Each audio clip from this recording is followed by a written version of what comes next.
One of Bernays' main clients was the giant United Fruit Company. They owned vast banana plantations in Guatemala in Central America. For decades, United Fruit had controlled the country through pliable dictators. It was known as a banana republic. But in 1950, a young officer, Colonel Arbenz, was elected president. He promised to remove United Fruit's control over the country. And in 1953, he announced the government would take over much of their land. It was a massively popular move, but a disaster for United Fruit, and they turned to Bernays to help get rid of Arbenz.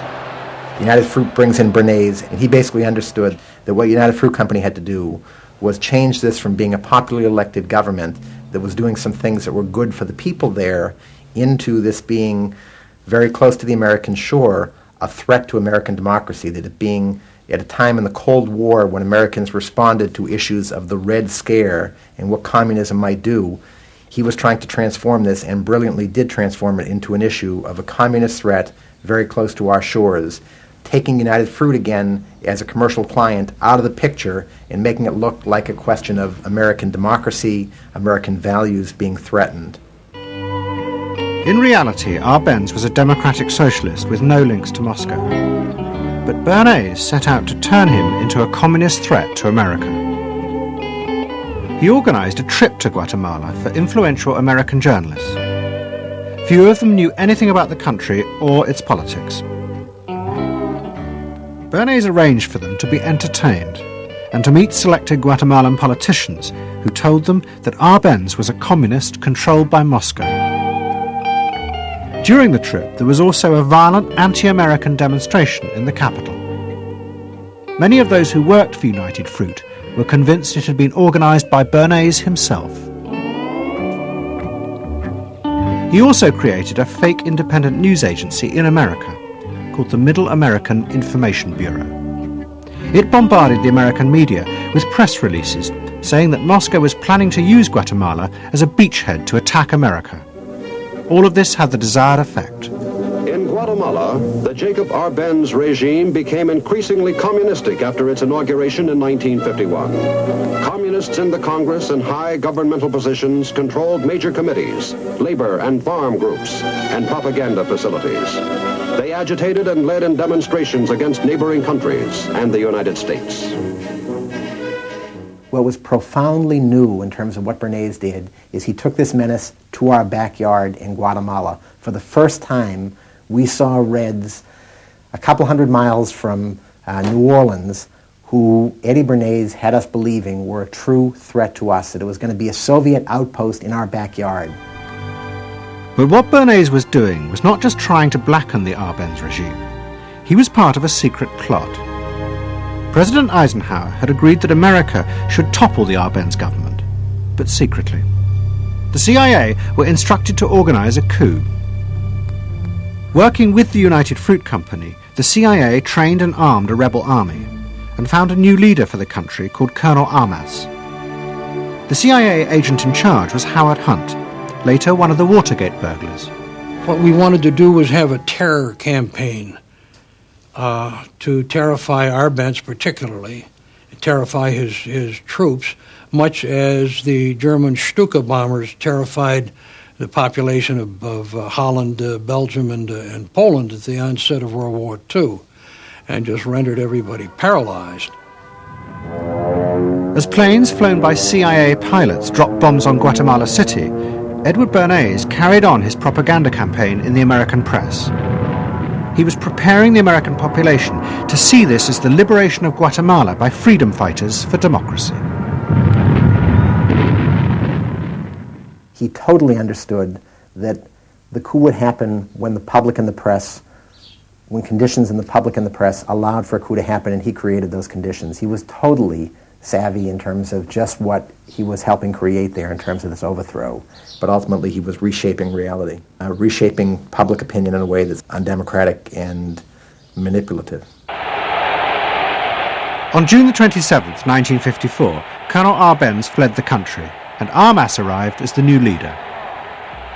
Within months, Vice President Nixon visited Guatemala.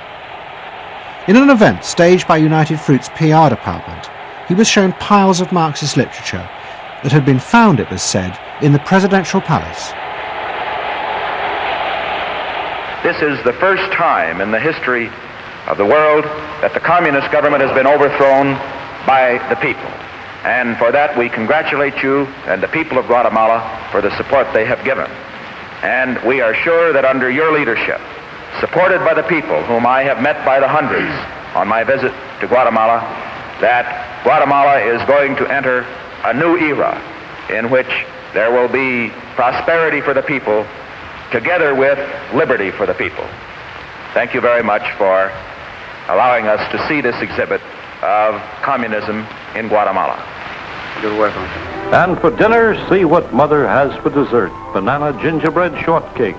Just another of the many tempting ways in which this nutritious fruit can be prepared.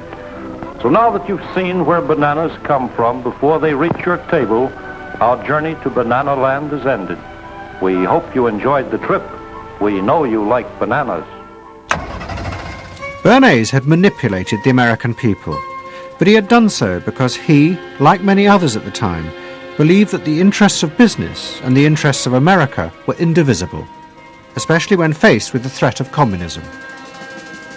But Bernays was convinced that to explain this rationally to the American people was impossible, because they were not rational. Instead, one had to touch on their inner fears and manipulate them in the interests of a higher truth. He called it the engineering of consent. He was doing it for the American way of life, and to which he was devoted. So this sincerely devoted, and yet he felt the people were really pretty stupid, and that's the paradox. If you don't leave it up to the people themselves, but force them to choose what you want them to choose, however subtly, then it's not democracy anymore. It's something else. It's being told what to do. It's that old authoritarian thing.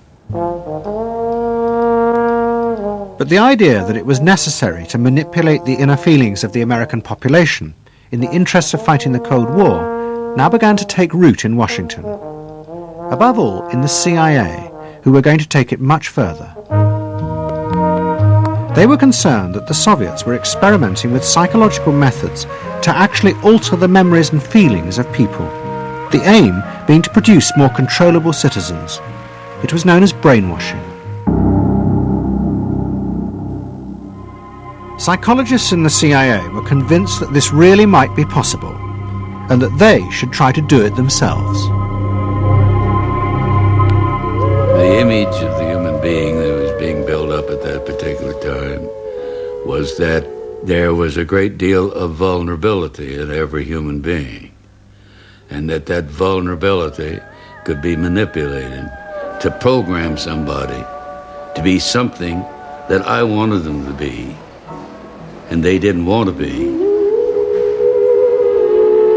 That you could manipulate people in such a way that they could be automatons, if you will, for whatever your own purposes were.